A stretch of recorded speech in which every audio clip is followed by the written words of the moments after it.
Cada semana vengo con algo.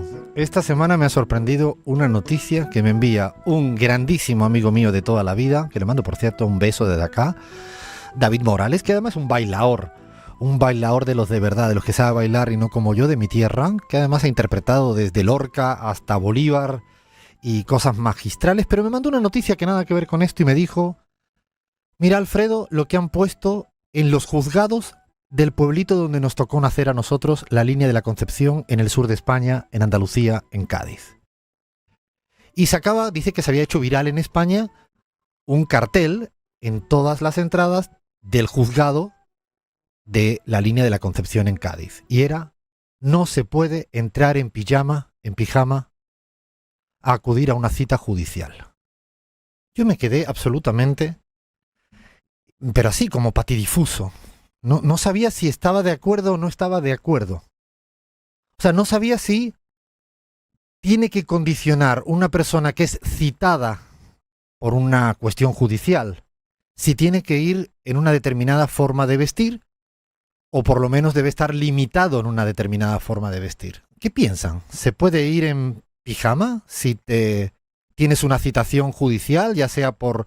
O sea, imagínate que te van a citar judicialmente por un embargo en tu casa. Te tienen que decir encima que cómo tienes que ir después de acudir a los juzgados con mala onda.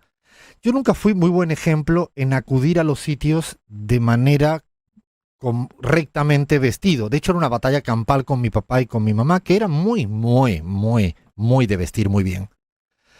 Pero no sé.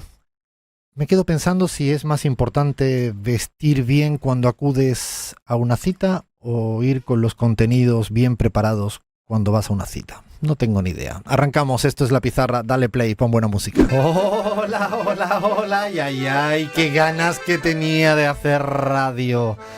Ganas de hacer radio porque es ponerse delante del micrófono y es como ir a terapia. Es el momento de la terapia. Yo creo que le podríamos cambiar el nombre, ¿no? No, la pizarra por la terapia no me parece mal. Terapia política, ¿no? Aunque afloran las cuestiones de terapia personal detrás de la terapia política. Ay, qué gana tenía de hacer radio, y además cuando estoy en los estudios de Radio 10 acá en Buenos Aires, en la Argentina, muy feliz.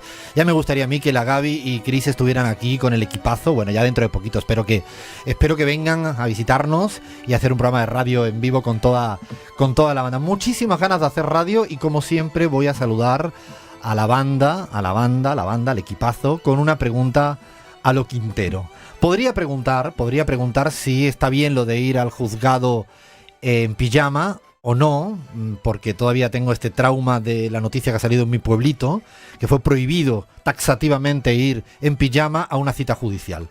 Podría preguntar eso, y entonces hoy le voy a dar dos opciones al equipo. O responden las dos, una, pero no vale la de ninguna. O sea, tienen esta pregunta: ¿se puede ir en pijama a una cita judicial? No siendo el juez o la jueza, que también podría ser otro debate, pero como cuando te citan judicialmente. Y la otra pregunta es: ¿a qué cosa tiene que te parezcas de tu mamá? ¿Qué cosa tienes? Una cosa que te parezcas de tu mamá. No tienen que ser así grandilocuentes, pueden ser desde lo más simple o lo más existencial. Bahía Luna. Me parezco mucho a mi mamá, creo que la cara es medio idéntica, salvo algunas diferencias, y iría a una cita judicial en pijama. Las dos. Lean.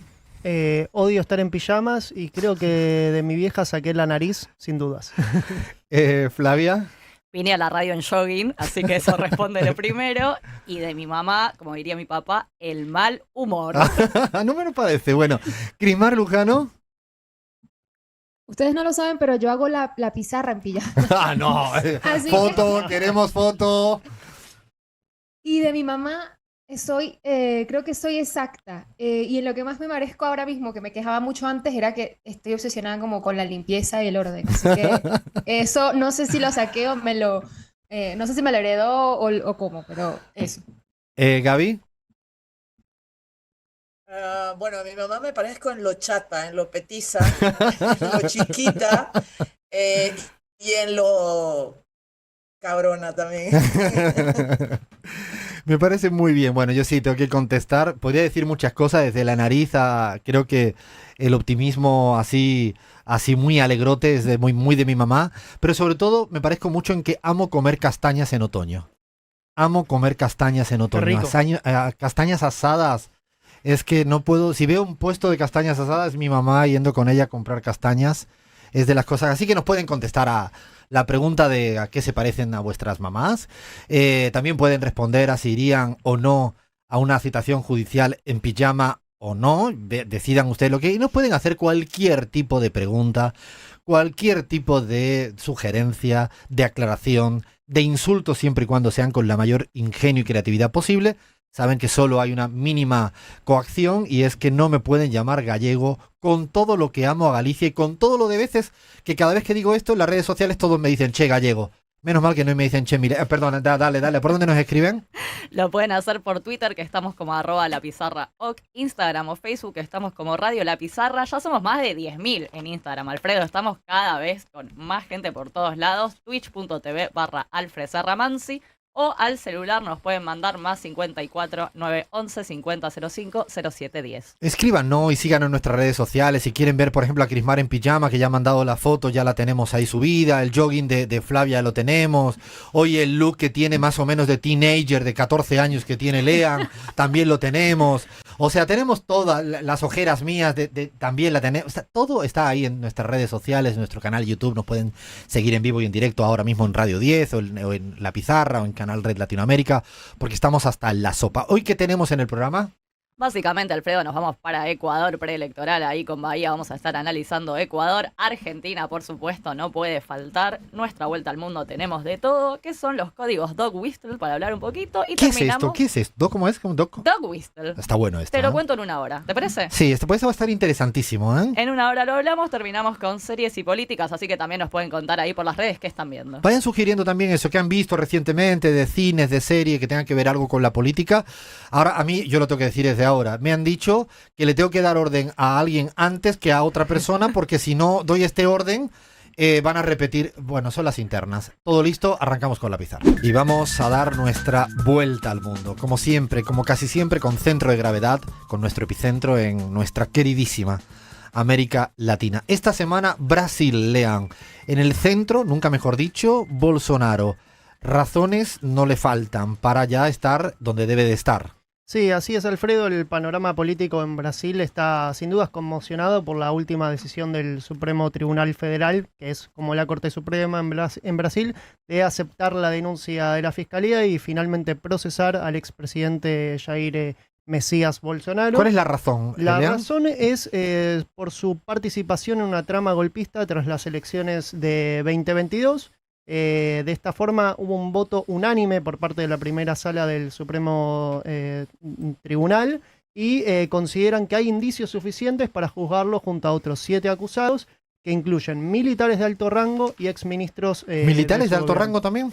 Sí, así es, Alfredo. Todo nace a partir del testimonio de un teniente coronel que fue exedecán de Bolsonaro, que se llama Mauro Cid.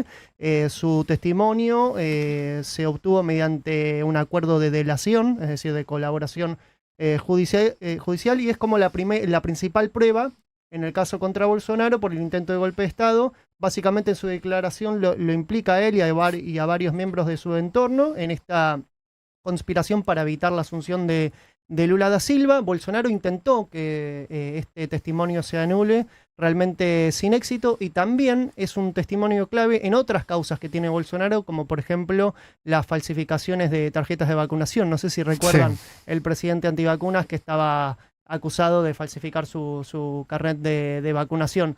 Por lo cual, la verdad es que es un hecho realmente histórico a nivel político y a nivel geopolítico también, porque marca una gran diferencia con lo que sucedió en Estados Unidos. Recordemos que el intento de golpe de Estado en Brasil fue casi una... Igual que el de Trump, casi. Exactamente, y vemos los resultados de lo que ocurrió en Brasil, que es muy diferente a lo que terminó ocurriendo en Estados Unidos, que en a un presidente que intentó hacer un golpe de Estado, como Donald Trump, se lo premió con la presidencia. Bueno, en estos momentos Jair Bolsonaro se encuentra procesado y puede enfrentar hasta 40 años de cárcel. No solamente la inhabilitación política hasta 2030, que eso ya es un hecho, que no le va a permitir presentarse a las elecciones 2026, sino también años de cárcel y pasar casi toda su vida, el resto de su vida en la cárcel. A mí me parece importante señalar a veces que algunos dicen que, claro, cuando el lawfare afecta a uno y a otros, a la izquierda, es lo mismo que a la derecha. O sea, estamos hablando de una persona que ha intentado interrumpir la democracia en Brasil. Digo, porque si lo ponemos equiparándolo a todos los procesos de lawfare contra Evo Morales, Rafael Correa, Cristina Fernández de Kirchner, y así podríamos seguir y seguir. En el caso de Brasil, es que intentó, insistimos, frenar, interrumpir la democracia, y no fue una cuestión que además fue visual, se vio en las calles, ¿no? De hecho, hasta Bolsonaro admite haber discutido con su cúpula militar la posibilidad de decretar estado de sitio, estado de defensa o intervención federal, pero niega las acusaciones de orquestar un golpe de Estado. Si todo eso no es casi la antesala de un golpe de Estado, no sé realmente qué sería, porque recordemos que todo esto se da en el momento en el que Lula está asumiendo la presidencia, Alfredo. Y también hay que tener en cuenta, no sé si recordás la última vez que hablamos de Brasil, que Bolsonaro estaba impulsando algo así como una caravana para lograr su amnistía, para lograr el favor del centrado en el Congreso y mostrar músculo al interior de la derecha. Bueno, lo cierto es que la movilización, por ejemplo, en Copacabana, la más reciente, no tuvo una gran convocatoria. Y eso también es una señal al interior de la derecha que empieza a ver cada vez más cómo Bolsonaro ya casi no es una opción y empiezan a emerger otras figuras como el gobernador de Sao Paulo, Tarcísio Freitas. Lo cual no hay que subestimar porque no es la emergencia, sino estos son poderes fácticos emergidos en Brasil desde hace mucho tiempo, que además se reacomodan, y luego estaría el centrado, que suele jugar en base a quien le interesa a última hora. Lo que quiero decir es que no hay que subestimarlos. Sí, y otra cosa a tener en cuenta es el equilibrio de poder adentro del gobierno de Lula y cómo quedaron las relaciones con las Fuerzas Armadas en Brasil. Recordemos, las Fuerzas Armadas en Brasil son un actor político de peso muy, pero muy relevante. Fue una de las dictaduras más largas de Sudamérica, si mal no recuerdo, después de la de Stroessner en Paraguay. Casi 20 años estuvieron en el poder, del 64 al 85, y la transición democrática no se dio como en otros lados de Argentina, no hubo juicios. Y de hecho ahora el 1 de abril es el aniversario del golpe de Estado y Lula promete perfil muy, pero muy bajo para no poner nerviosas a las cúpulas de las Fuerzas Armadas, que es una discusión que en la democracia brasileña actual no está saldada. De hecho, es un buen debate para tenerlo y trabajarlo en la pizarra, porque de hecho en España lo conozco mucho, porque cuántas leyes quedan de la dictadura en épocas de democracia. En la Argentina es otro caso, en Brasil es otro. Leyes, estructuras económicas, no se revierten los órdenes de acumulación. Digo porque es un tema que a veces uno piensa que las dictaduras se terminaron y no se terminan tan rápidamente, desde el ordenamiento jurídico y hasta las estructuras económicas, que no sé, yo recuerdo bancas en España que fueron creadas con el franquismo y hoy en día son bancas que se aplauden en democracia. E incluso figuras al interior del gobierno de Lula da Silva, como el propio ministro de Defensa José Múcio Monteiro, que trata de desligar a las Fuerzas Armadas de la responsabilidad en el intento de golpe de Estado del 8 de enero de 2023. Ahí hay voces internas dentro del PT muy críticas con este ministro de Defensa, a quien Lula, sin embargo, mantiene en su puesto. Y hay malas lenguas de conspiraciones que dicen que una parte del sector de la derecha tradicional brasilera está feliz porque Bolsonaro desaparezca de la escena política del calendario electoral para ellos copar ese espacio que perdieron.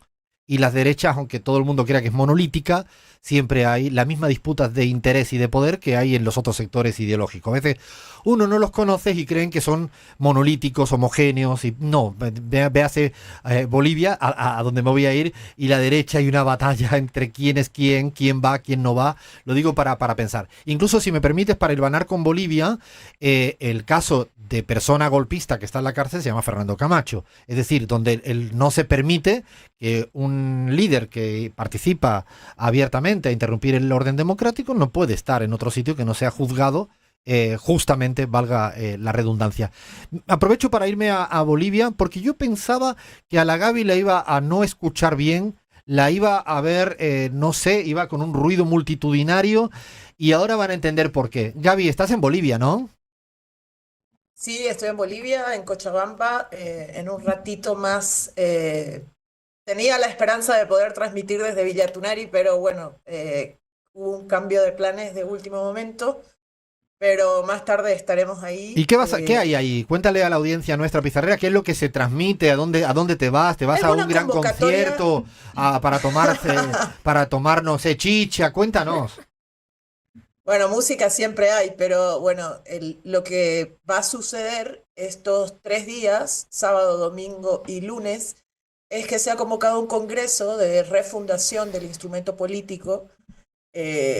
Como antecedente, saben todos que Evo Morales y la dirigencia de muchas organizaciones sociales quedaron fuera de la dirigencia del movimiento al socialismo y por lo tanto ahora se está convocando a la refundación de un instrumento político que en realidad también coincide con 30 años de fundación del instrumento político del 95, y estos 3 días servirán también para un proceso de reflexión profunda en relación a qué rumbo se plantea para Bolivia. Esto es lo que me parece a mí más importante, porque durante el último año y medio al menos, o 2 años, hemos hablado de las internas del MAS. Y las internas del MAS siempre se han tocado en los medios de comunicación, tanto bolivianos como internacionales, como la danza de nombres en términos de candidatura rumbo a las elecciones de agosto de este año. Y poco, casi nada, se habla de los temas programáticos, de los temas históricos, y lo que pretende este Congreso es retomar ese debate y esa discusión. A mí me parece importantísimo. Hay muchísimas comisiones de todos los temas que te puedas imaginar, desde temas productivos, recursos naturales, tecnología, educación, salud, infraestructura, etcétera. Y cada comisión discutirá durante estos casi 3 días y luego se presentarán las conclusiones. Yo creo que poner en el centro de la discusión política lo que queremos en los próximos 10, 15, 20, 30 años, me parece central, me parece un cambio de rumbo central en lo que venía sucediendo en el último tiempo. En un escenario electoral, recordamos que todavía no sabemos las candidaturas, estamos ahora en ese forcejeo. Probablemente no es casual que Gaby y este evento esté enfatizando el instrumento político, y es porque el gobierno le ha arrebatado, Lucho Arce, presidido por Lucho Arce, le ha arrebatado las siglas del MAS a la conducción que presidía Evo Morales. Hay que recordar que además el MAS como siglas también fueron prestadas. Primero se crea el instrumento y las siglas del MAS para participar en una... Digo porque quien no conozca la historia de Bolivia, es más relevante el instrumento, que es una amalgama de organizaciones sociales que eligen instrumentalizarse políticamente para participar en la democracia liberal, además de en otras instancias, y por eso probablemente ahora tampoco es un tema estratégico, pero también creo que es una respuesta interesante táctica, ¿no? Gaby. Es como una vuelta al origen, Alfredo. Exacto, para mí. exacto. Es como volver al útero, a la matriz, para poder relanzarse desde ahí. Como decías, el instrumento político fue la primera herramienta que asumen las organizaciones sociales. Como no les permiten inscribirse en el Tribunal Electoral hace 30 años, se logra conseguir una sigla prestada inicialmente como era la del MAS, y luego esa sigla se va consolidando como más instrumento político por la soberanía de los pueblos. Entonces, para mí es una vuelta al origen, y creo que es una vuelta al origen también para que esas organizaciones sociales, esos sectores de clase media urbana también, jóvenes, profesionales, estudiantes, etcétera, se miren a las caras y se vuelva a debatir no el nombre, no la candidatura y los nombres y la danza de nombres, sino qué queremos, cómo queremos hacerlo. Y eso me parece fundamental. Y además tiene un doble desafío, porque es que queremos a largo plazo, pero sin dejar de mirar lo que hay que resolver en el cortísimo plazo, porque la crisis económica en Bolivia es en cada esquina. Por lo tanto, tiene un doble desafío. Y la verdad que, bueno, lo que sí te vamos a comprometer, Gaby, es que nos mande fotos, audios, ¿no? Que nos vayas un poco más tardecito transmitiendo en estos días, porque van a ser muy interesantes de cara al ciclo político de largo aliento, porque yo creo que son instancias importantes y van a aparecer incluso vídeos que van a sorprender de apoyo a Evo Morales, sobre todo para una cuestión estrictamente democrática. No proscribir, no inhabilitar a la figura de Evo, y si hay que derrotarlo electoralmente, que se le derrote en las urnas, como siempre deba de ocurrir. Si en un momento desaparece Gaby de la pantalla de Radio 10, no la hemos echado, no se ha ido, sino es que se va para un momento político importante, y la semana que viene pues la comprometemos a que nos cuente de primera mano cómo han sido los debates mucho más interesantes. Una línea de algo que para mí me parece ya distópico, surrealista. Yo tengo a un montón de amigos y amigas y familias en España buscando un kit de supervivencia. O sea, esto que estoy diciendo, si alguien lo está escuchando un poco desubicado en la Argentina, en Colombia, en México, en Bolivia, en el Ecuador, y en un kit de supervivencia, ¿está pasando algo? ¿Una nueva, cómo era, pandemia? No. Es que es obligatorio a partir de ahora que toda persona en Europa tenga un kit de supervivencia por si viene una guerra mundial. Esto que estoy diciendo es declaraciones públicas, por escrito, a instancias de la Unión Europea, porque yo tengo la sensación de que quieren rearmar Europa metiéndole pánico a Europa. ¿No, Lean? Sí, así es, Alfredo, y hay que tener en cuenta el aumento en el presupuesto, y cabe hacerse la pregunta si es una industria para la guerra, si este redireccionamiento de la industria europea para la guerra no es también un poco para salir de cierta crisis que algunos países centrales como Alemania tienen. Y eso me recuerda un poco al pasado, cuando Hitler redireccionó la economía alemana para la producción, para la guerra, con el fin de mejorar las cifras de empleo, ¿no? Exactamente, la industria militar como reactivación para los países de Centro Europa, y el resto, las periferias europeas, pues obedeciendo.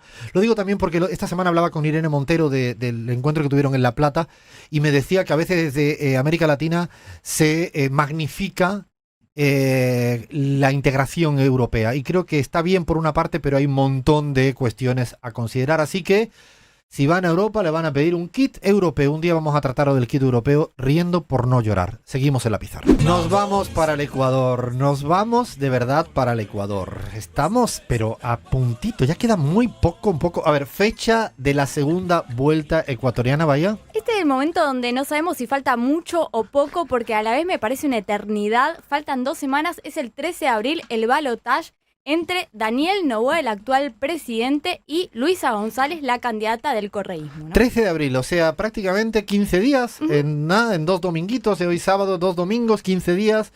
A la noche estaremos, a los que nos interesa la política latinoamericana, a los que queremos mucho el pueblo ecuatoriano. Yo tengo una cantidad de amigos y amigas allá, un beso a mucha gente de allá, desde Nico Oliva hasta tanta gente hermosa que hay en el Ecuador.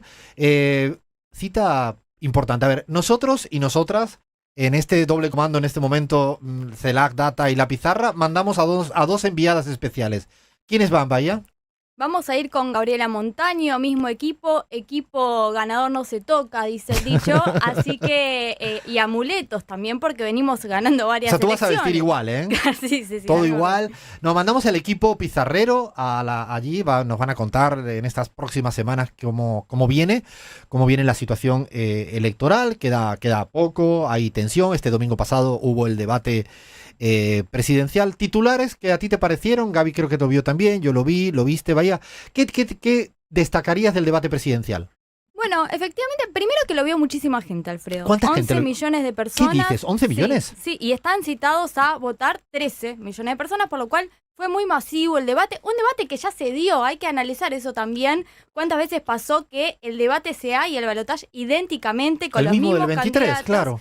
Pero yo lo vi distinto porque Daniel Noboa llegó como un ciudadano de a pie, ¿no? Como si no hubiera gobernado en este año y medio. Recordemos que él es presidente desde noviembre de 2023, sin ninguna propuesta y sin poder justificar ni explicar ni argumentar por qué no pudo solucionar los problemas de economía, de seguridad, de gestión, de corrupción. Toda la culpa la tiene el correísmo, que hace que no gobierna desde 2017. O sea, hace 8 años que dejó de gobernar el correísmo, que está proscrito, perseguido judicialmente, que no tiene responsabilidad. O sea, desde hace 8 años, yo creo que, como dice Bahía, iba echando balones fuera permanentemente el señor Noboa. Claro, la diferencia con el 23, como tú bien remarcas, es que ahora, aunque eche balones fuera, es presidente, es corresponsable. En el 23 aparecía verdaderamente echando balones fuera, pero era como el nuevo, el outsider, ahora lleva gobernando un tiempo. Y por parte de Luisa González, la realidad es que después del resultado de la última elección del 9 de febrero, se la ve bastante más consolidada.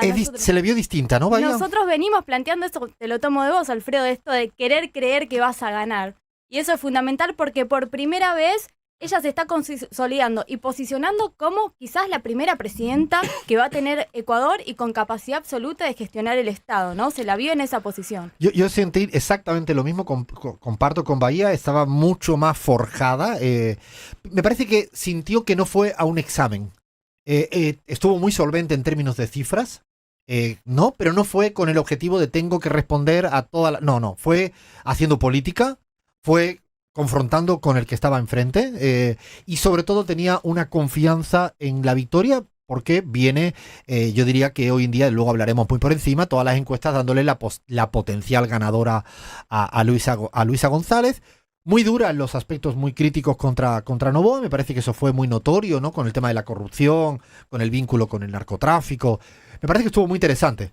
Sí, eso me pareció también porque, digamos, el lugar donde se hace foco en alguna cuestión de Noboa hace agua por todos lados y creo que ahí atacó bastante bien Luisa en los hechos de corrupción y cómo toda la familia Noboa, ¿no? Este Noboa Trading que lleva el apellido del presidente y los innumerables negocios, no solo con el narcotráfico, sino con grandes empresas que tiene la familia, de la cual Daniel Noboa no se pudo despegar en ningún aspecto. No, eso fue muy interesante porque además había una parte que le preguntaban si sí o por no y luego tenía que responder. Era bastante encorsetado, igualmente esto lo digo en términos de forma, estaba interesante porque estaban solo los dos, pero era encorsetado, no fue como el de Brasil, que le permitían interrumpirse al uno y al otro. Gaby, del debate que lo viste, ¿qué te pareció? Yo coincido en que vi a una Luisa ya hablando como presidenta. Y eso me entusiasma mucho. Yo creo que la gente también. Yo vi a un Noboa muy inseguro, a diferencia de lo que sucedió en el 23. Vi a un Noboa sumamente inseguro. Aunque en el post-debate haya intentado, digamos, retomar algún hilo de mayor seguridad, en el debate no lo logró. Una segunda cosa que me parece importante recalcar de cara a las elecciones, ya en una amplitud mayor, fuera del debate, es que no nos olvidemos que el tercer candidato que obtuvo mayor votación fue Leonidas Giza. En todo este tiempo viene con un esfuerzo enorme de acordar con los sectores que le apoyaron qué se iba a hacer para la segunda vuelta. Me parece muy bien, porque no es que toma él solo la decisión y habla a nombre de, sino que reúne a todos los sectores y al convocarlos hace una voz colectiva, no una voz individual. Y Leonidas Giza probablemente el día de mañana también garantizará junto con la CONAIE su posición nuevamente, más claramente, para la segunda vuelta. Ya había anunciado en las semanas pasadas que no iban a apoyar a Noboa bajo ningún concepto, que no estaban dispuestos a votar por una derecha proimperialista, destructora de los pueblos indígenas, y puso algunos puntos a consideración de Luisa González. Uno muy importante, porque me parece de una perspectiva política muy clara, es no a la constituyente, porque lo que nos puede provocar es un retroceso histórico y político a los pueblos indígenas. Así que ahí se suma ese más de 5% de votación que tuvo Isa para Luisa González muy probablemente. O sea, no hay un 100% de trasvase electoral. No se puede nunca un 100%, pero un importante porcentaje de ese 5,7% se sumará a Luisa González. Esa es una gran diferencia respecto a las elecciones del 23, en la cual el movimiento indígena no tuvo una posición clara. De hecho, en el 21 incluso llamó al voto lo que llamó el nulo ideológico, ¿no? Que fue muy grande. Recuerdo que además es obligatorio el voto en el Ecuador y además también decimos que suele ser muy constante la participación del 80 al 82% primera, segunda vuelta. Ahí no se esperan grandes movimientos. El tema que plantea, claro, hay una disputa tan estrecha entre Noboa y Luisa en la primera vuelta, que hubo empate técnico, que esos 530.000 votos del bloque que fue liderado por Leonidas Giza son determinantes, ¿no? Sí, y como bien decía Gaby, también lo veníamos planteando en el análisis anterior, que el movimiento indígena y el correísmo ya empiezan con la firma de mañana, que se va a hacer un gran acto, con una consigna clara que es frente al avance de la derecha violenta y antidemocrática. Digamos, me parece que es interesante porque algunas cuestiones, como planteaba Gaby la constituyente, y algunas cuestiones para discutir, me parece que eso se va a evaluar después del 13 de abril, después de haberle ganado a Noboa, que es el lema principal y la consigna principal. Mañana va a haber un acto importante, lo que indica es que también hay como un correlato, no es solo un apoyo, sino una especie de campaña en conjunto y articulada, que era lo que todos estábamos esperando, ¿no? Y sí, además, de hecho, la valentía de Leonidas Iza en plantearlo claramente. Yo creo que han agarrado el guante el correísmo también, entendiendo la importancia histórica. No creo que se pueda permitir el Ecuador 4 años más de neoliberalismo. Me parece que son aspectos que cambian cualitativamente todo al respecto. ¿Qué dicen las encuestas? Bueno, pues como siempre, las encuestas en el Ecuador hay para todos los gustos. Tenemos así una gran variedad de decir cosas. Lo que sí pareciera que, a diferencia de la primera vuelta, que había, yo diría, más diversidad de opiniones, en esta un poco hay más de coincidencia respecto a una victoria de Luisa respecto a Noboa, ¿no? Efectivamente, Alfredo, casi la totalidad de las encuestas le dan una victoria, algunas más ajustadas, hay que decirlo, y otras más holgadas, a Luisa González, y quizás hay una sola que estuvimos ahí monitoreando desde CELAC Data que indica que Noboa ganaría por 3 puntos, pero la verdad es que es una entre por lo menos 5. Desaparecieron todas aquellas que decían que ganaba Noboa por goleada de 10, 11 puntos, los que iban, bueno, todas esas. Seguramente aparezcan en las próximas semanas sí, de parte del gobierno oficial, que las va a circular, porque todo eso ya lo sabemos. La semana que viene incluso vamos a profundizar mucho en cuáles son las, como una suerte de manual, cuáles son las que están inscritas para hacer exit poll, los últimos resultados, los cierres de campaña. Ya probablemente Bahía y Gaby, no, sin probablemente, Bahía y Gaby. Si ya Dios tienen quiere. Sí. Dime Gaby, para cerrar. Alfredo, yo quisiera, sobre todo por las misiones de observación electoral, Sí. Que hay que alertar un par de cosas. La primera es que se intentó limitar la posibilidad de utilizar celulares o medios audiovisuales para registrar el momento del recuento de votos, el momento de la votación. Se emitió por parte de la Corte Electoral, del Consejo Electoral, una resolución que, aunque dice que en el momento del voto es el único momento en el que los ciudadanos están limitados a sacar fotos a su voto, en el resto del tiempo se puede utilizar cualquier medio audiovisual. Hay que estar alertas, y seguramente el control electoral de la Revolución Ciudadana va a tener que defender el día 13 de abril su derecho a poder informar de lo que está sucediendo, a poder registrar el momento del recuento de votos por transparencia electoral mínima.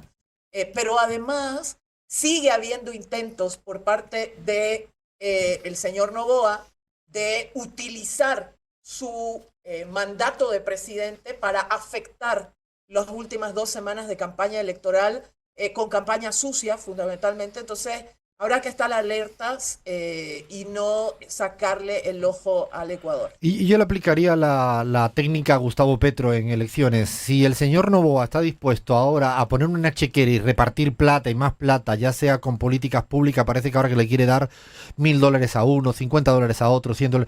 Como decía Petro, agarren la plata y luego voten lo que tienen que votar. O sea, eso me acuerdo que lo decía mucho Petro frente al uribismo. Bueno, háganlo de esa manera. O sea, si le necesita la plata, evidentemente agarren la plata y luego voten con conciencia política a donde tienen. Para terminar con el Ecuador, queremos abrazar y mandarle solidaridad a unas personas muy especiales.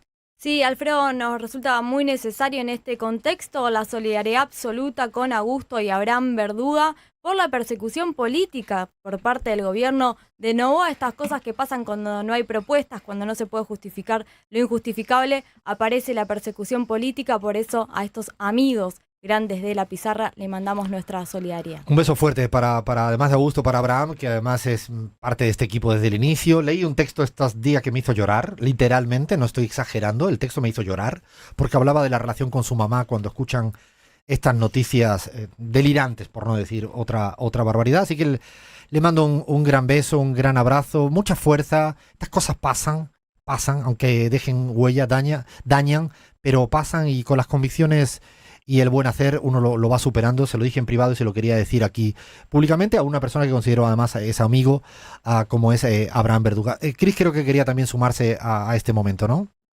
No, desearle un muy feliz cumpleaños dentro de lo que cabe a nuestro gran compañero Abraham, que cumplió años ayer, así que las felicitaciones y a Leandro que también cumplió años esta semana, creo, ¿no? ¿Cuándo cumpliste tú, Leán? ¿Ya no te acordás, Alfredo? No, sí, ¿cuánto? ¿A cuánto? ¿Cuánto? ¿Quién sabe? 22. 26. No lo digan 22. entonces. No, dale. No lo digan entonces. Seguimos en la pizarra. Esta hermosa música invita a que abrimos nuestro momento de la investigación de estas cosas que también pasan en la política, que quizás no están tan asociadas a una coyuntura específica de un determinado país, pero que son fenómenos que se pueden y se replican, de hecho, en todas las latitudes del mundo mundial. Es un fenómeno que yo descubrí, yo creo que hará 2-3 semanas. 2-3 semanas estaba leyendo del fin de semana, que es cuando me gusta leer un poco textos fuera de la coyuntura, lo hago siempre, que me dan claves. Y en un texto muy recomendado del país, venía una suerte de herramienta que es para esconder mensajes. En el fondo lo que quieren es cómo me comunico con gente que piensa como yo, pero que lo que yo quiero comunicarle a gente que piensa como yo están prohibidos por las legislaciones vigentes. Fundamentalmente esto es para todos los comentarios que hoy en día existen de la ultraderecha y del nazismo. Estamos hablando de que es un fenómeno global. No me gusta decir que es un nuevo fenómeno global, porque entonces si uno echa la mirada al siglo XX, pues tienes un montón de ejemplos desde Italia, España, Alemania, por supuesto, y en el mundo mundial. No es nuevo, pero sí está siendo intenso, liderado por figuras como Donald Trump o su jefe de campaña Steve Bannon, el señor Elon Musk con sus saludos hitlerianos, el señor Orbán en Hungría, y así podríamos cansar con estos nombres que existen hoy en la derecha, en la ultraderecha, ¿no? Que rozan o son, cualquiera sabe, nazis. Practican el fascismo, visten incluso de maneras parecidas. De hecho, yo en las marchas que he visto de los jubilados en la Argentina me parecían las camisas negras, ¿no? Vestidos, unos que hacían pasarse por infiltrados, vestían igual. Lo que pasa es que en muchos países del mundo no se permite que yo pueda comunicarme con un par nazi y yo diga barbaridades en público. Bueno, han encontrado una manera real de hacerlo. Sí, efectivamente, Alfredo, lo que estás hablando, lo que estás contando, tiene un término, porque bueno, ahora que le ponemos términos a todos y también un análisis realmente como sociológico, exacto, se llaman dog whistle, código dog whistle, que ahí lo pueden buscar. Y básicamente dog whistle, si hacemos la traducción al español, el término es silbato para perros. ¿Por qué? Porque cuando uno entrena a un perro policía, hay ciertas cosas que el perro puede escuchar que el oído humano no. Por ejemplo, el silbato, este sonido tan particular, si yo hago como el sonido del silbato, el perro va a entender que lo estoy llamando a él y el humano no tanto. No se va a dar cuenta. Claro, no es algo que le esté dirigido a esta persona. Entonces, de ahí sale este término dog whistle para decir que esto que estás comentando son eufemismos, códigos dirigidos a cierta población y que pasan desapercibidos por otra. Justamente ahí comentabas, por ejemplo, el famoso saludo nazi o no nazi, o quién sabe, de Elon Musk, que generó mucho debate, porque lo que dicen acá los analistas, los que saben, es que justamente era un dog whistle dirigido para cierta parte de la población. O sea, todo el resto dudan si efectivamente, y ese era bastante, incluso no tan es en más código. evidente. Claro, o sea, imagínate que no tan en código, porque estos son códigos más específicos. Pero justamente lo que hacen es hablarle a determinada parte de la población y que pase medio desapercibido por otra. Pero algo que decías vos es justamente que ciertos grupos lo usan, porque no es que lo puede usar solo la derecha, o sea, no es como que un dog whistle esto de pasar desapercibido. O sea, por nosotros en la pizarra podríamos comunicarnos con códigos internos sin que a lo mejor quisiéramos que la audiencia se diera cuenta, ¿no? Habitualmente en la radio se hacen gestos entre nosotros, nosotras. Ha pasado alguna vez. Ha pasado. Bueno, esos son, ¿no? Serían códigos medio secretos que podemos manejar, pero que son más ingenuos, que no tienen un interés, como comunicarse entre pandillas nazis que están dispuestos dispuesto a cualquier cosa. Como están prohibidos públicamente, se comunican entre sí. Esto que estamos hablando no solo es un concepto abstracto, que también es interesante abordarlo desde ahí, las formas de comunicarse, sino es un hecho que está pasando hoy en día en la sociedad global donde vivimos. Hoy en día, y esto es preocupante también en términos de los jóvenes.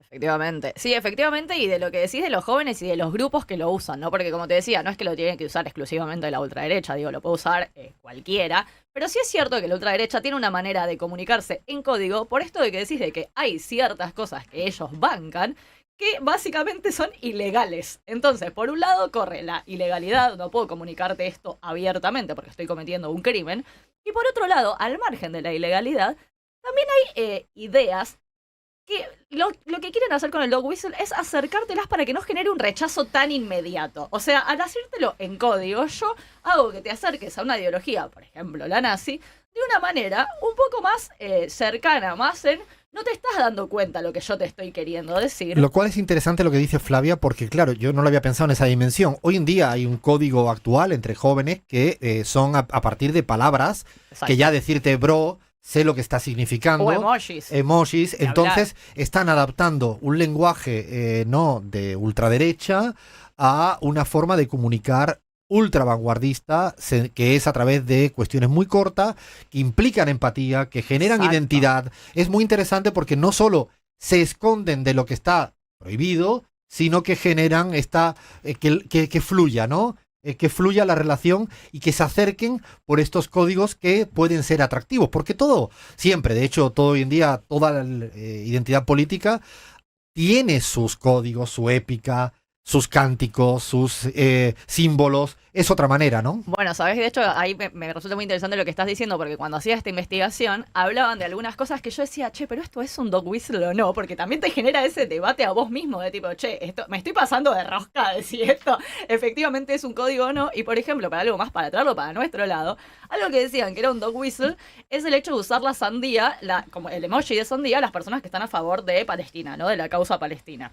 ¿Por qué se usa el emoji de sandía a las personas que están a favor de la causa palestina? No sé si lo han visto en Yo no nombres. sabía. No sabía. No, bueno, incluso personas que tenemos cerca lo tienen ahí en su emoji. Gaby nos está diciendo que sí utilizaba el emoji de sandía. Chris, si no me equivoco, Chris lo también. tiene en su biografía de Twitter, ¿o no? Menos mal que me lo avisan, pues yo creía que le encantaba la sandía a las dos.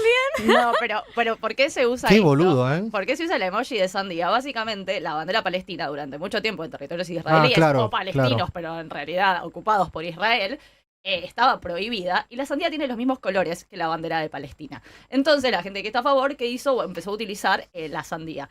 Yo leyendo esto, había mucha gente que decía, bueno, esto es un dog whistle progre, digamos. Pero yo decía, ¿es un dog whistle si todos conocemos el término? Claro, en el momento que ya se sabe, no llega a ser. Esto es más bien como una forma de comunicarse sin Exacto. que se sepa. O sea, si es un código efectivamente de las personas que están a favor, como ha sido en Argentina, no sé, el emoji, el corazón verde o el corazón celeste, las dos vidas o pro aborto. Pero si ya se populariza, deja de ser un dog whistle, porque el dog whistle, justamente, el chiste es que yo te lo teledirija y los demás no se den tanto cuenta. O sea, entonces ahí, para mí es distinto en poner una identidad política o una bandera con yo te muestro que pienso esto, y lo que hace más, que es, yo te lo deslizo, pero todos lo dudamos, porque todavía está el debate si fue o no un saludo nazi. Fla, de todos los que has visto, porque no vamos a hacer aquí ninguna alegato No. de todo esto, pero sí alguno que te ha llamado poderosamente la atención de estos códigos que utilizan los ultranazis para comunicarse entre ellos y que pasaría desapercibido para mí o para cualquiera del equipo. Bueno, te voy a decir uno que yo no conocía, o sea, esto, no queremos hacer apología de En los absoluto. dog whistle Pero sí quiero nazis. saber que la dimensión. Exacto, pero por ejemplo, muchos nazis usan 88, para que se den cuenta. Claro. 88 por una cuestión de cómo están los alfabetos, y la octava básicamente, si sacás las cuentas, la letra 8 es la H, 88 es HH, sería Heil Hitler, básicamente. Entonces, como que te acercan este 88, que vos decís, ¿por qué tiene el 88 ahí? Bueno, es como esto, tuitean horas muy específicas para que te dé que tuitee a las 14 con 14 banderas y tal, y hacen como estas cosas que si sacás cuenta entre horario, banderas y tal, tienen un significado y un código que para nosotros no. Esos serían como los menos obvios, digamos. Y después hay algunos que, claro, yo dije, esto es obvio y lo generan así, como por ejemplo en el COVID, esto lo usó mucho Vox en España porque Vox está lleno de dog whistles. En el COVID se habló mucho del virus chino. Y esto, que parecía ser, nada, una manera de describir al virus porque empezó en China, en realidad es muy racista. En realidad es una manera de decir, o sea, lo que Con la piensan culpa lo tienen los chinos. La culpa lo tienen los chinos, ¿entendés? Entonces también esta manera de hablar y este tipo de cosas, bueno, generan estos dog whistles. Entre Trump y Musk estamos llenísimos, pero uno que me llamó la atención también, está en la nota del País.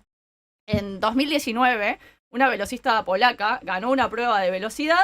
¿Y qué hizo cuando ganó? Saludó con la mano derecha. Y después dijo, no, paren, saludo con la mano izquierda. Porque es muy distinto la mano derecha y la izquierda entre si estás haciendo un gesto castrense o un gesto civil. Entonces ahí se generó como todo un debate con la mano con la que hizo el saludo. Eso pasa mucho, incluso con eso, con la mano con la que decías levantar el puño, ¿no? Se levanta con la izquierda, se levanta con la derecha o tal, pero no pasa desapercibido la elección que da, justamente. Por eso queríamos remarcar esta investigación, este asunto que es de época y que nos parece sumamente interesante para no perder de vista cómo se comunican, cómo sortean los obstáculos legales y cómo hacen que sean atractivos para un determinado momento de época. Me parece que es un tema que a veces uno desconoce, uno no tiene por qué saber de todo, pero lo interesante a veces es parar la pelota y mirar algo más de la coyuntura y ver cómo a veces crea furor este tipo de comunicación y no entendemos los que estamos quizás en otras, no solo franjas etarias, sino en otro tipo de paradigma, otro tipo de cosmovisiones. Así que atento y lo dejaremos también por escrito en nuestras redes sociales porque si el nombre resulta difícil de googlear, lo vamos a dejar escrito. Seguimos en la pizarra. Argentina, música de Argentina para hablar de Argentina. En verdad me gustaría hablar de Argentina-Brasil. Yo creo que sería lo más amigable, lo que nos pondría a todos y a todas en gran medida de acuerdo. Qué baño, ¿no, Lean? ¿Lo viste? Sí. ¿Viste el partido? Una cosa, ¿no? Gran partido, ¿eh? Sí, ¿Viste, sí, Fla, sí. que tú eres futbolera? Por supuesto que lo vi, igual yo le quiero mucho a Lula, pero Un en este baile. momento me encanta que le vaya mal. Qué gran partido. ¿Lo viste tú ahí? Lo reví, por supuesto. Qué gran partido. ¿Qué centro del campo tiene la Argentina? Me encanta el centro del campo. Y la verdad Julián. que ganamos con la nuestra. Y con sí, la nuestra. pero jugando muy bien, tocando muy bien la pelota, Exactamente, muy esa bien. es la de Argentina. Muy Y bien. sin Messi. No, Vieron que podríamos hablar de fútbol argentino para evitar hablar de economía argentina. No es más agradable hablar de ese deporte que tanto nos gusta, pero nos toca hablar un poco de economía argentina. El titular sería que Milei está en un callejón sin salida. Está en su propio laberinto y está fracasando con su propio libreto. Lo peor que hay es cuando fracasas con tu propio libreto. Cuando no le encuentras solución a la ecuación económica con tu manual, con tus conceptos, con tu marco teórico. El señor Milei se está empezando a dar cuenta, llevan ya unos meses dándose cuenta, que su doctrina, su forma de entender la economía, su experticia de ser, ¿cómo era? Con dinero y sin dinero, ¿no? Parece una canción española de con dinero y sin dinero, experto en crecimiento, se va dando cuenta que solo podría ser aplicable, como dicen los del marco teórico de la economía neoclásica, en una isla Robinson Crusoe, que la utilizan los libros, los textos de economía neoclásica para inventar un escenario en donde sí tenga sentido lo que uno propone. Es como asumir hipótesis de cosas que no ocurren para que tu teoría sea cierta. Es como aplicar una propuesta en un escenario inexistente.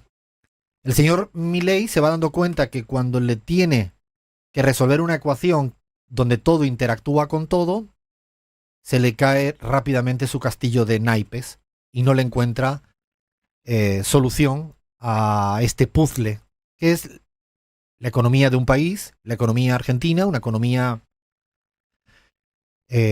bimonetaria, una economía donde el peso es importante, pero también es el dólar, una economía con ciertos patrones productivos, una economía con un determinado comportamiento en el consumo económico, en el ingreso, una economía con una relación con el mundo determinada, y el señor Javier Milei no logra con su propio libreto resolver los problemas de la economía argentina.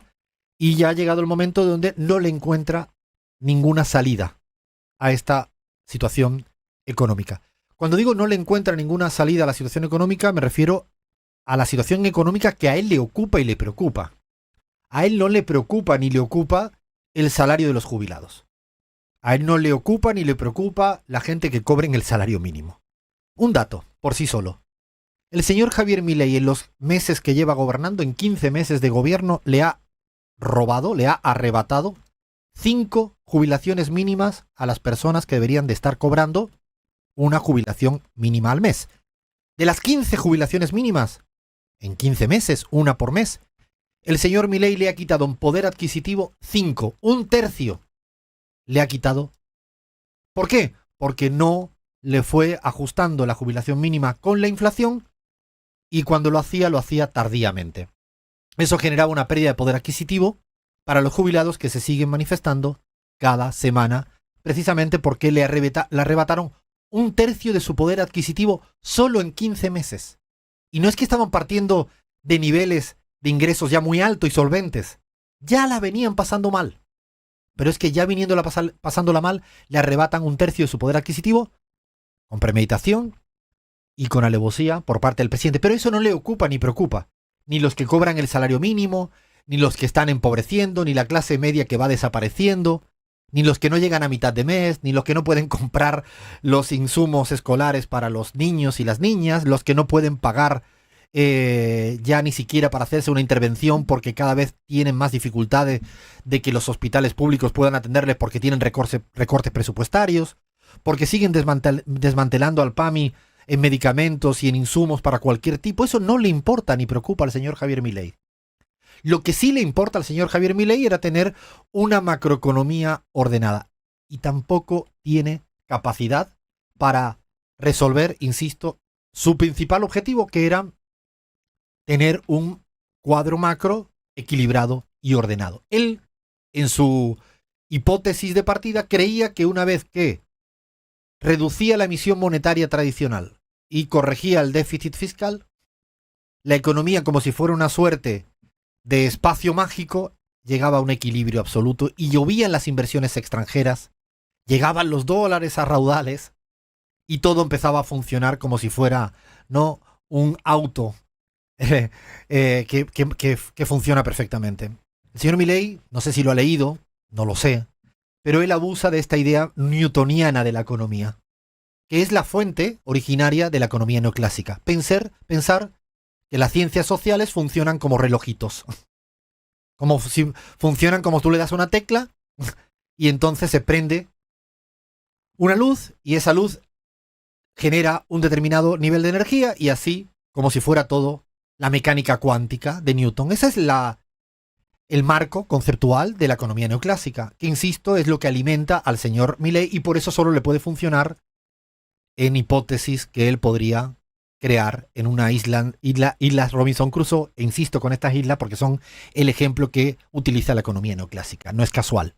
El señor Milei se da cuenta que no puede sostener el equilibrio cambiario para siempre si no tiene dólares. Es muy fácil.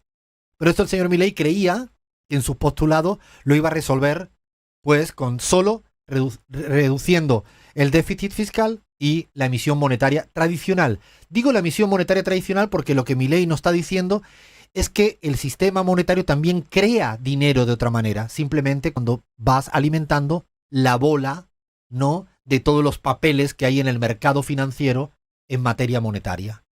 Lo que está haciendo permanentemente es incrementar esa bola, esa gran bola de papeles que son todos los LELIX, LELAX, LUX, LILIX, LULUX, me estoy poniendo de broma para decir la cantidad de cosas que es una manera de emitir indirectamente monetariamente. No tienes que darle a la maquinita. Hoy en día los principales creadores de dineros del mundo son la banca.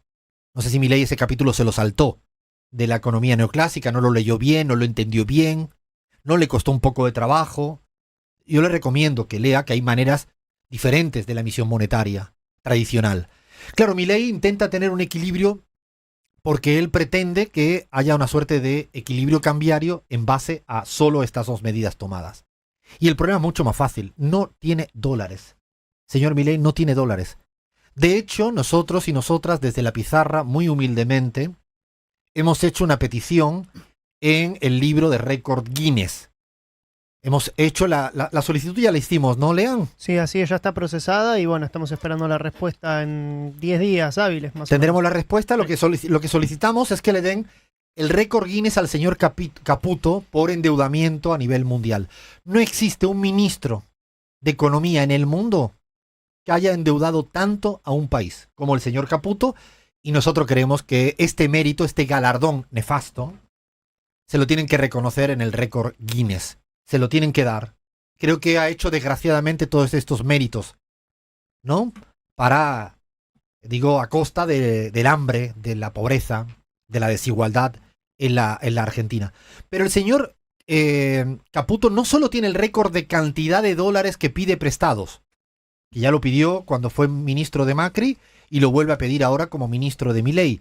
No solo por la cantidad, creo que podríamos pedir un segundo récord, que es en el menor tiempo posible. Porque hace falta ser muy malo, muy incapaz, muy inútil a un gobierno para que solo cuando llevaban ya 11 meses de gobierno tuvieran que pedir el auxilio a un organismo multilateral como es el Fondo Monetario Internacional. Incluso ha superado lo patéticamente que lo hizo el señor Caputo con Macri, que pidieron dólares al Fondo Monetario Internacional, 45.000 millones, pero que ahora lo ha superado no en la magnitud, que no le dan más porque efectivamente arrastran una deuda anterior. El señor gobierno de Milei y Caputo pedirían una cantidad mayor porque le hacen falta dólares, sino que además lo han hecho en 15 meses. Están desesperados por la búsqueda de dólares. Desesperados por la búsqueda de dólares porque no existen. ¿Por qué no existen? Pues porque no vino a la Argentina ninguna lluvia de inversión extranjeras. No solo no vinieron la lluvia de inversiones extranjeras, sino que se fueron las empresas extranjeras en la Argentina. Tengo un listado interminable, voy a pronunciar algunas de ellas, que ya lo han hecho pública. Procter & Gamble, una de las principales a nivel global, Mercedes-Benz, HSBC, Xerox, Clorox, Prudential, Nutrien, ENAP, Fresenius Medical Care. Puedo seguir aburriendo y aburriendo del listado cada vez mayor y mayor y mayor que se van de la Argentina. No solo no vienen inversiones extranjeras, sino que se están yendo las empresas extranjeras.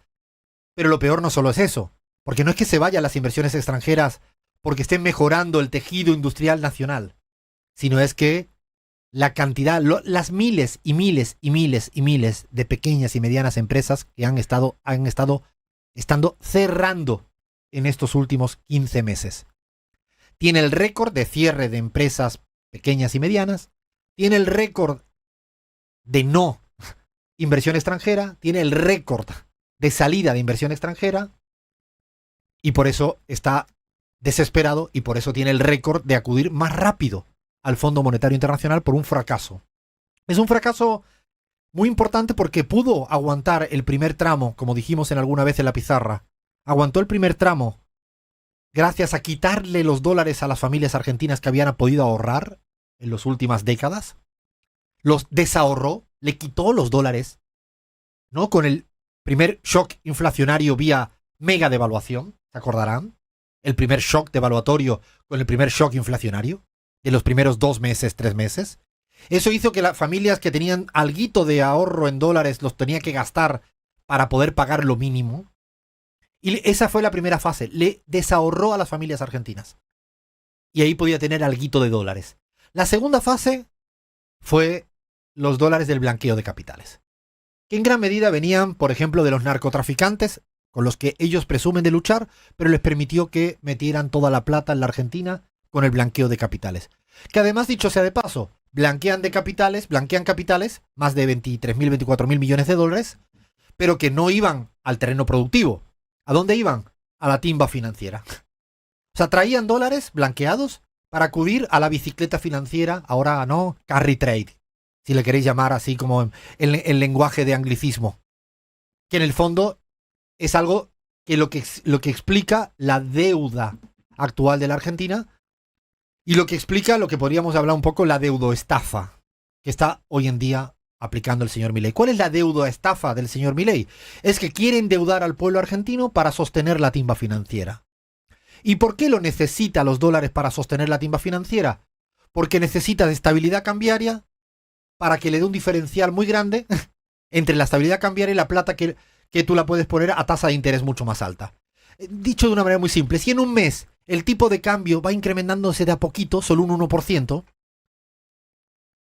y yo puedo poner la plata a 2,5% en tasa de interés, ese diferencial es bingo, plata, para los que tienen mucha plata. Por lo tanto, ¿ponen dólares en la economía argentina? No, ponen dólares en la timba y la ruleta financiera argentina.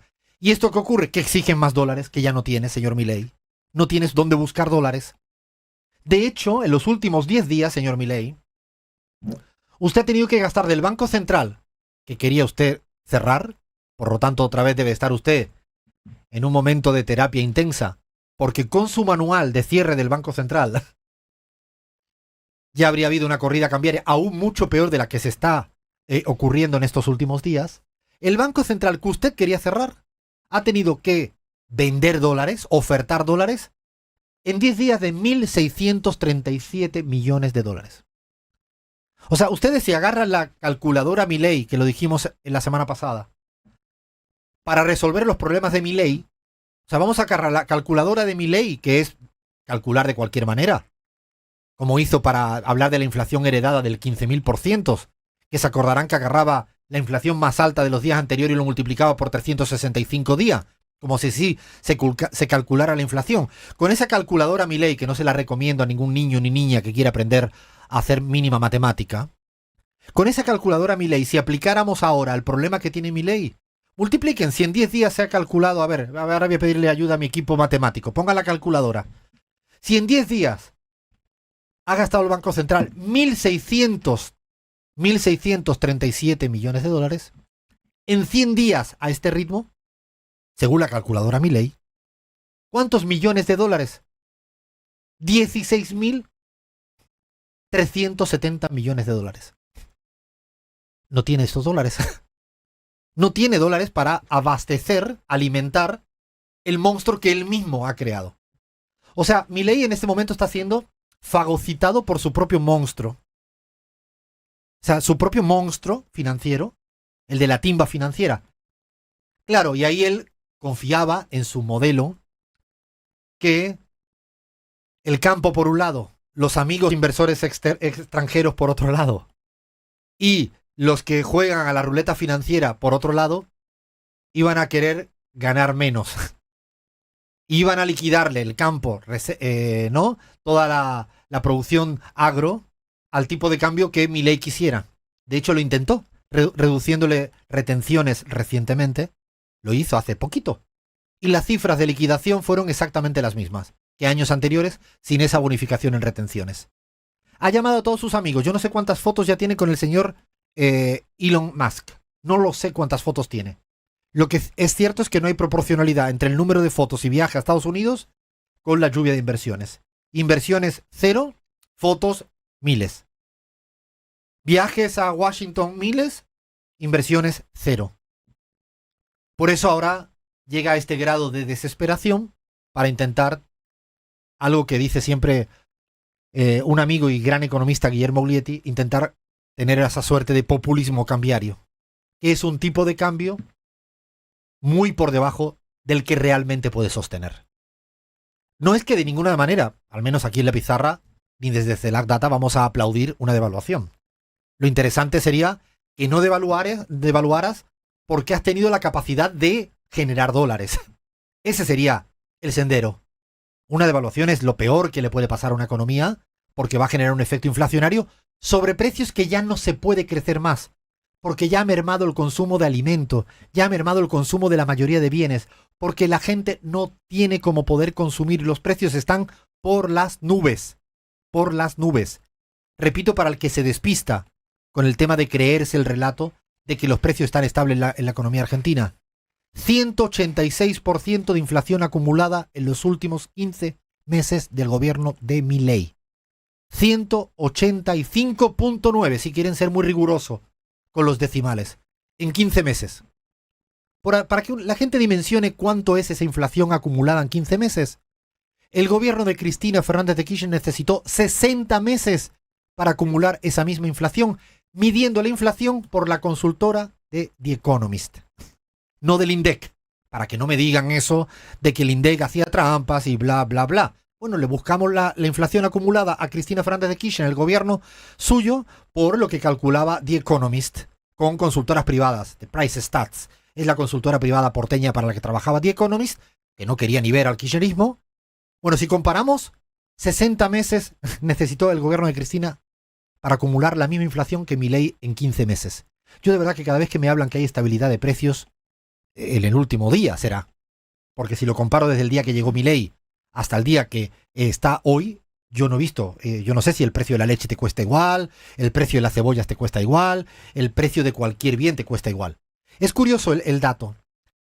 Al mismo tiempo que ha caído el 15% el consumo de bienes básicos en estos 15 meses de Milei, ha aumentado el consumo de autos de alta gama. Es muy interesante. La asimetría, ¿no?, societal que viene remando el señor Javier Milei. Y el problema es simple. Por eso está en un callejón sin salida. Por eso tiene esa desesperación en buscar dólares.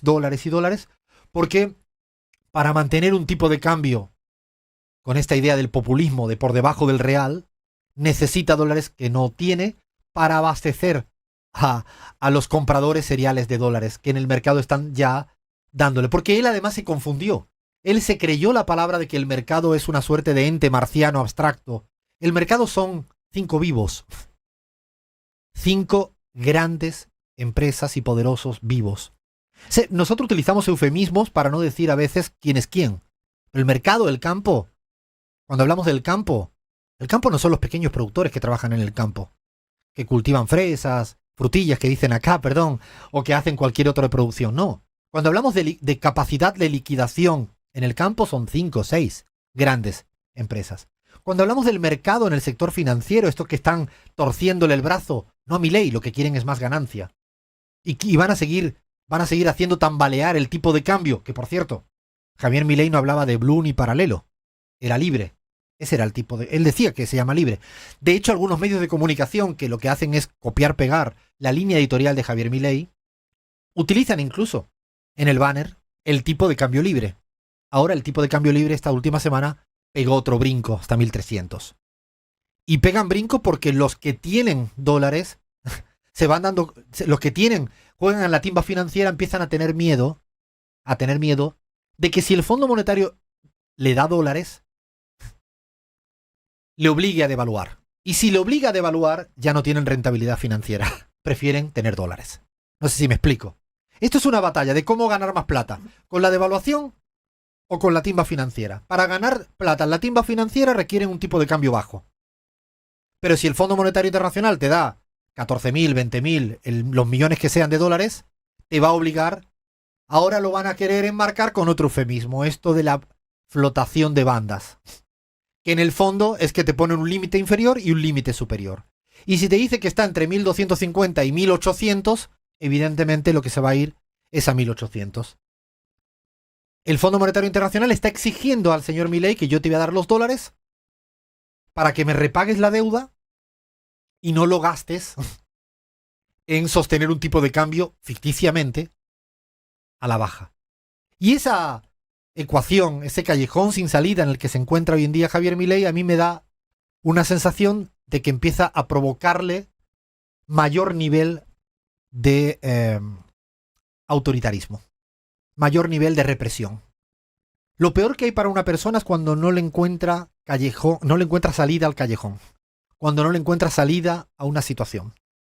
Y cuando además le añadimos que no le encuentra salida a una situación con su propio manual. Y cuando además ya todo el mundo empieza a orquestar que se está equivocando porque con su manual no le va a encontrar salida a esta situación. Cuidado que la salida hacia adelante de una persona autoritaria, con capacidad represora, con una ministra de Defensa capaz de reprimir, de golpear a los jubilados, de golpear a cualquier persona que se le ponga delante, están dispuestos a todos. Están dispuestos a todos porque justifican la violencia. Igual que están justificando en gran medida lo que pasó en la dictadura. Porque vienen justificando lo que pasó en la dictadura. Vienen justificando lo que pasó en la dictadura. Esta semana escribía que estoy muy preocupado por el justificacionismo del gobierno de Milei. Porque una cosa es, que ya es gravísimo, negar todo lo que ocurrió en la dictadura argentina. Y yo diría que aún peor es justificar todo lo que pasó en la dictadura argentina. Su salida, como no le encuentra salida económica, su salida puede salir una salida de erosionar todo lo que sería la institucionalidad argentina, el Estado de Derecho argentino, los derechos en la Argentina, con una fuerte represión. ¿No os pasa a veces que cuando no le encontráis respuesta a algo, buscáis saliros por la tangente, saliros por otro sitio? Y yo creo que atrapados en un callejón sin salida, donde su manual no le dice nada, donde incluso los economistas liberales le vienen diciendo no te queda otra que asumir que no se puede eliminar el cepo cambiario, que no puede sostener la estabilidad cambiaria sin dólares. O sea, como no le cuadra ningún manual, no le cuadra ninguna cuenta, cuidado que su salida sea autoritaria, antidemocrática, antiestado de derecho, y siga apaleando al pueblo argentino porque no encuentra los dólares. Cada vez veo más un vaso comunicante entre la dificultad que tiene para encontrar dólares y su espiral, su bucle autoritario, represor. La verdad que veremos a ver hacia dónde va el gobierno de Milei, porque si llegara la plata del Fondo Monetario Internacional, no es una plata como la que vino del narcotráfico o del blanqueo de capitales, ni es una plata como la que le desahorró a las familias argentinas. El Fondo Monetario Internacional es un jugador con reglas. Y aunque le quiera hacer un favor político, cosa que no tengo duda, no tengo la menor duda, porque siempre actúa con interés político, van a ponerle reglas y condicionantes. No es un jugador que quería blanquear capitales y no es un jugador que está desesperado por desahorrar para poder comprar algo para llegar a final de mes. Situación game over. ¿Se terminó? No lo sabemos. Lo que sí es cierto es que la situación económica financiera con este libreto ya no tiene más respuestas. Seguimos en la pizarra. María Marta, de Capital Federal. Bueno, me río mucho porque una vez fuimos con unos vecinos a hacer una denuncia policial para que el comisario nos recibiera por un tema de seguridad barrial comunitaria, y resulta que nuestro vecino, muy hippie, fue con un pijama cuyo pantalón tenía un montón de hojitas de marihuana estampadas. El comisario no hacía más que mirarle los pantalones.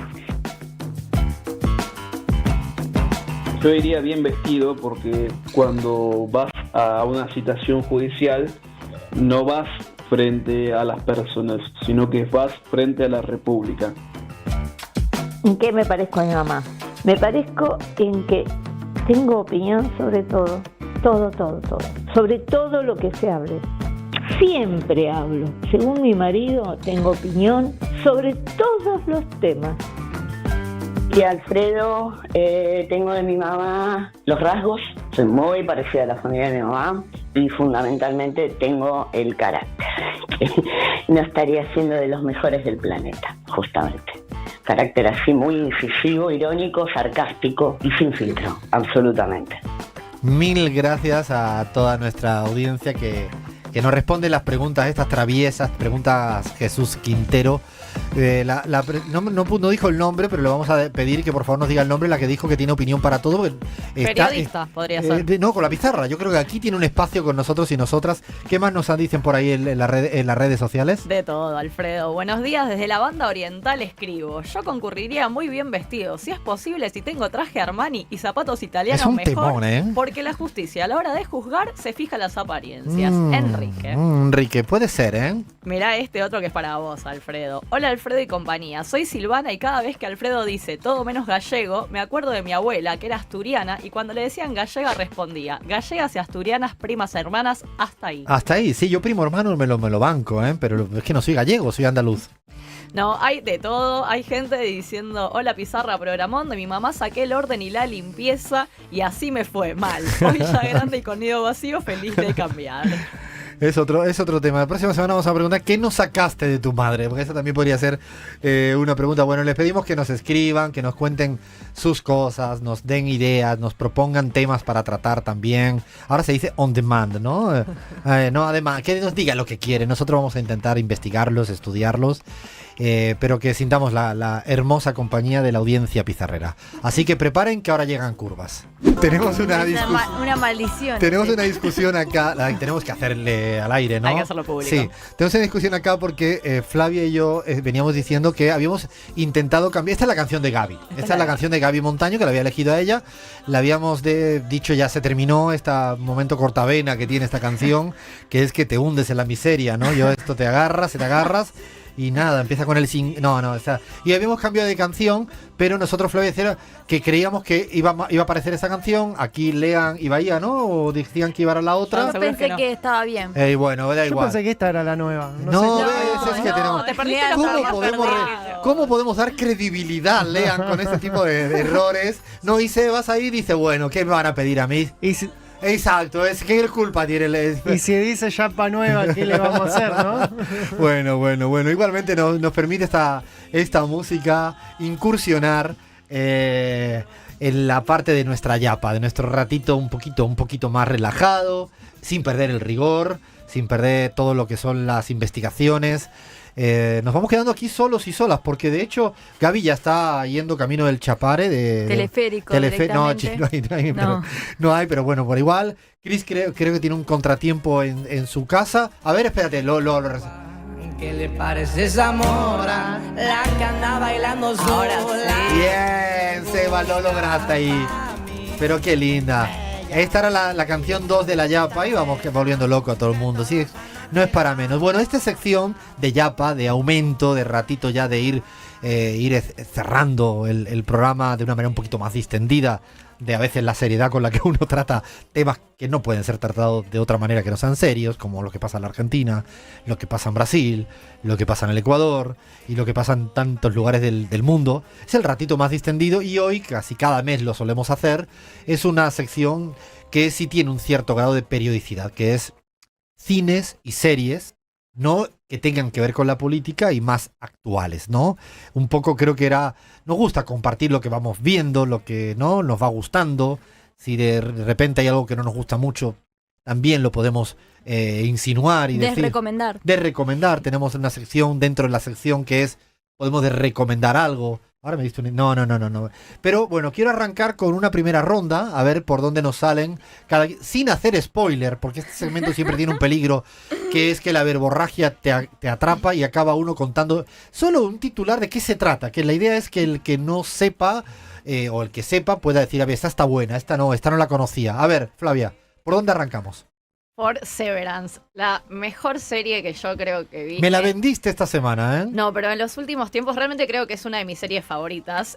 Voy a ir sin spoilers, pero básicamente es una serie distópica, de esas que de distopía no tienen mucho. Porque el concepto general es que vos entrás a una empresa y te ponen un chip en el cerebro. Esto no es spoiler, es la trama de la serie. Te ponen un chip en el cerebro que te divide el cerebro en dos. Entonces, cuando vos entras al trabajo, sos una persona, no sabes nada de la persona que sos afuera, no sabes quién sos, si estás casado, si tenés hijos, si no sé qué. Y cuando salís del trabajo, sos otra persona y no sabes nada de la persona que está adentro, incluso no sabes de qué trabajas. Es la alienación al extremo. Es la alienación al extremo, pero también es un debate de ¿somos las mismas personas en el trabajo que en la vida? ¿Cuántos vos sos vos? ¿Somos distintos? ¿Cuántos vos hay en la vida? ¿Cuánto tiene real? la Flavia de trabajo de la Flavia que está en la casa en pijama a la noche viendo una peli? Yo creo que... Mira, te voy a decir esto. La serie me hizo pensar mucho, de verdad, porque de mi trabajo actual sí creo, de mis trabajos actuales, que estoy bastante más cerca de no estar dividida, pero claro, pero he tenido trabajos en los cuales me disociaba, realmente entraba... Y no por el tipo de trabajo, nada, sino que porque te haces muchos amigos o cosas y tal, y realmente me olvidaba de la Flavia de la afuera y eran como dos Flavias distintas. Y después también me puse a pensar, que invito a la audiencia cuando la vea que lo piensen, ¿te separarías el cerebro? Porque también si lo haces, vos dejás de ser, o sea, no, pero esta pregunta es real, ¿eh? Si vos lo haces y vos creés que sos mucho de tu trabajo, ¿perdés tu personalidad? O sea, yo, Flavia, fuera de mi trabajo, si vos me preguntás quién soy, yo te digo periodista. Y si yo no sé ni de qué trabajo, ¿qué soy además de eso? Bueno, todo pasa que esto también es cierto, Fla, que habrá trabajos donde uno no lo elige. Están condenados desde el inicio. Uno a veces, yo creo que exagera lo que a todos nos gustaría. Mi papá me lo decía de chico, tienes que trabajar en algo que te guste. Yo diría que tuve la suerte. La gente dice que es todo sacrificio. Yo creo que se sacrifica mucha gente, igual o más que yo, y que no ha tenido esta suerte, a lo mejor por donde nace, por carambolas de la vida. Yo no soy de los que el sacrificio... Hay mucha carambola en la vida. Bueno, y sobre todo primero de donde nace. O sea, solo nacer en un sitio y nacer en otro te determina un montón de cosas que no me creo en la meritocracia. Efectivamente hay que trabajar mucho, pero no todos los que trabajan. Entonces... ¿Te la vendí? No, ya tengo ganas de verla. Mira, me diste idea. A ver, Lean, te toca. Bueno, yo hace unos días vi una película que está recientemente subida en la plataforma Movie que se llama Chupasangre, una comedia marxista de vampiros.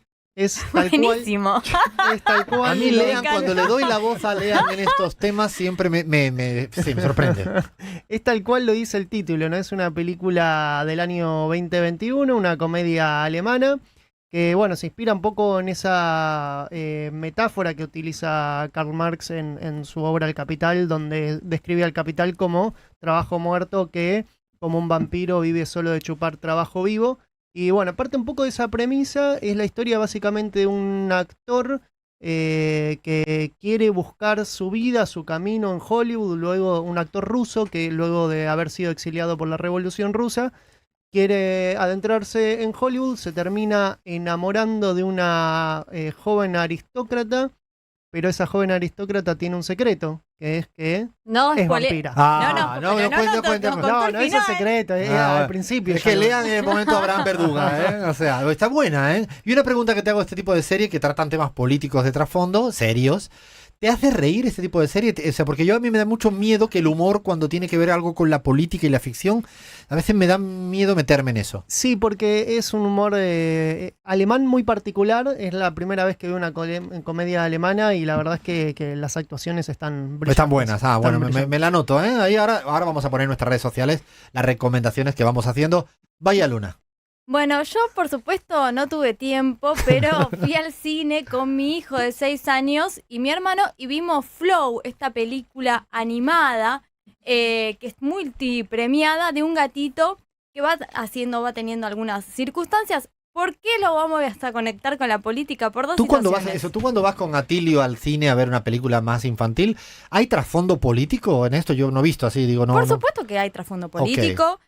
Pero en este caso son dos trasfondos políticos. El primero es que es una película animada en la cual no hay diálogo y el personaje del gatito y todos los animales son personajes de animales, ¿no? Porque también hay una subestimación de las infancias en la cual el gatito está como una especie de subtrama medio lisérgico, con algún tipo de consumo muy arriba, que parece un animador de cine que dialoga como si fuera una persona.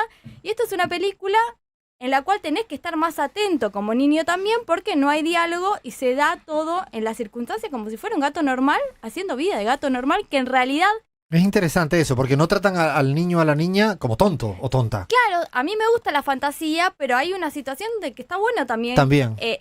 Captar la atención de los pibes en función de algo quizás menos surrealista o estímulos todo el tiempo. Eso por un lado, y por otro que también hay una cuestión de un espíritu colectivo entre los animales que tienen que resolver algunos problemas, y lo colectivo siempre es político, así que la recomiendo también. ¿Le gustó a Atilio la película? Le gustó a Atilio. Bueno, mando un beso fuerte a Atilio desde acá. Yo quería recomendar también, a ver, la vi esta semana, no la fui como alargando porque sabía que iba a ser muy dura y iba a acabar llorando bastante, cosa que al final se dio, que fue llorar bastante. La voy a decir presumiendo de lo que no sé, que es Ainda estou aquí. Se dice así, Ainda estou aquí. No, aún estoy aquí.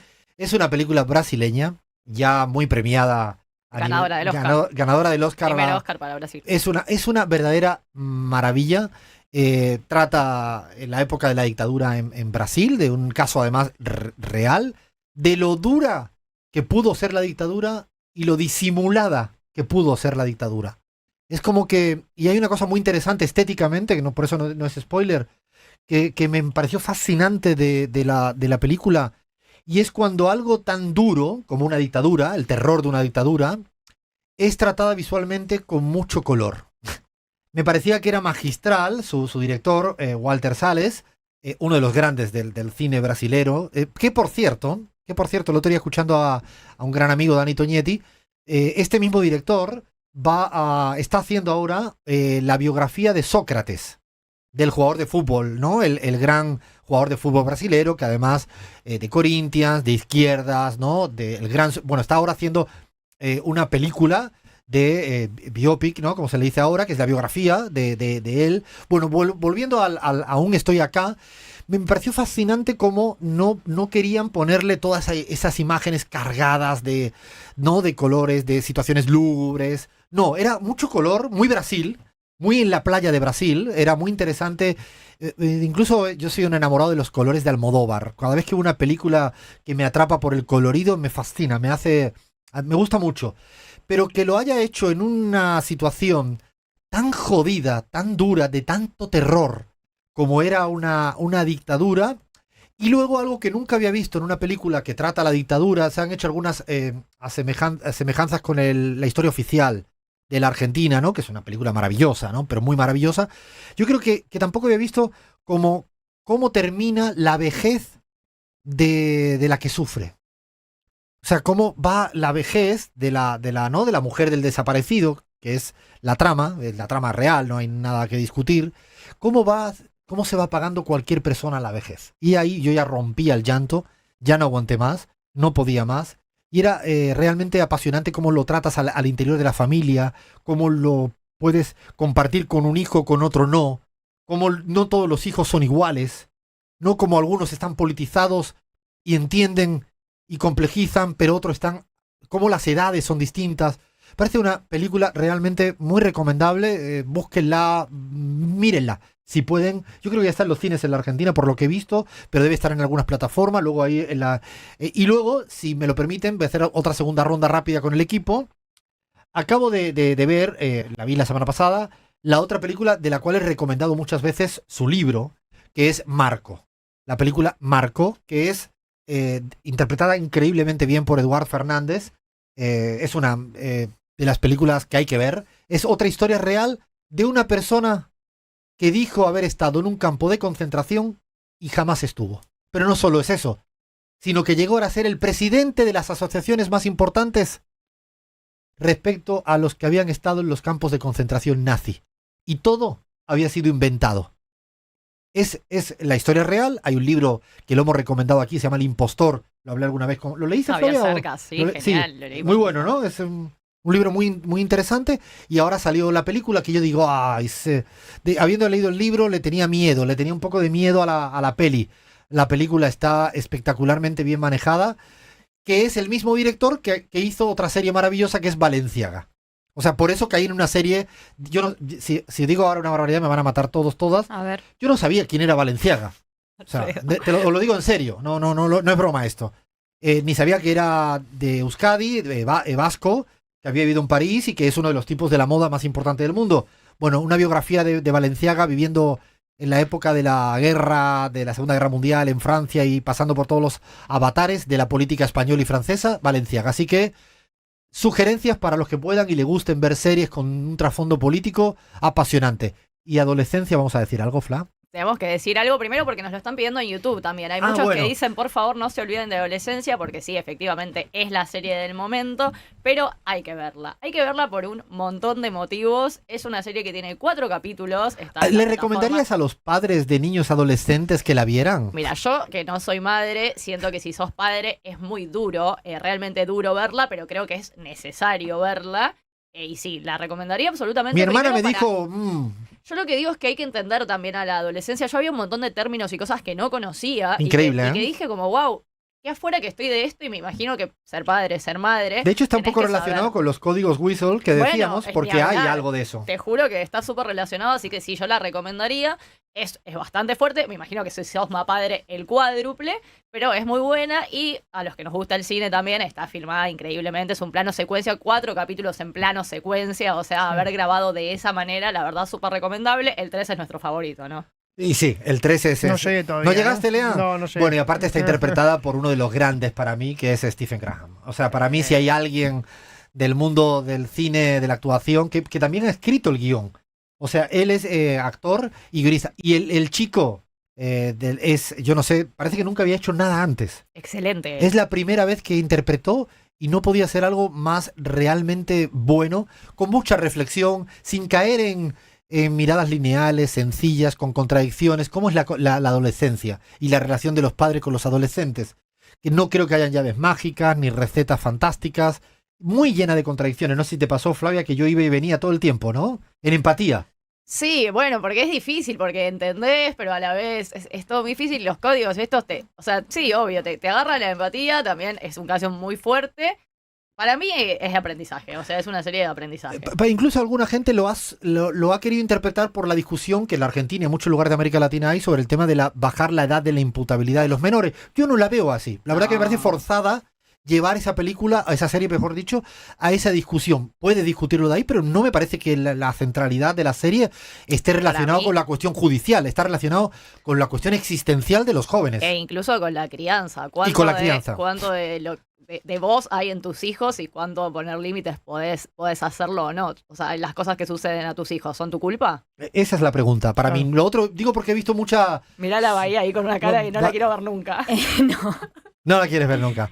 Bueno, sí, mírenla. Entonces, no me voy a negar. yo creo que todas estas recomendaciones las dejamos ahora escritita, que creo que merecen casi todas la pena, yo diría que todas, porque hasta la adolescencia póngase un ratito que le van a venir bien. Seguimos en la pizarra. Musiquita de ir echando persianas, de ir retirando buena parte de los cachivaches que tenemos aquí encima de la mesa. Hoy estamos en el estudio de Radio 10, acá en Buenos Aires. Feliz. La verdad que cuando uno está acá hay una magia todavía más especial de cuando hacemos habitualmente el programa de radio, cada uno en su lugar. Yo ahí perdido en mi pueblito, ¿no? En trasfondo de gallinas que suelen aparecer, que no son mías, son del vecino, pero se meten por ahí.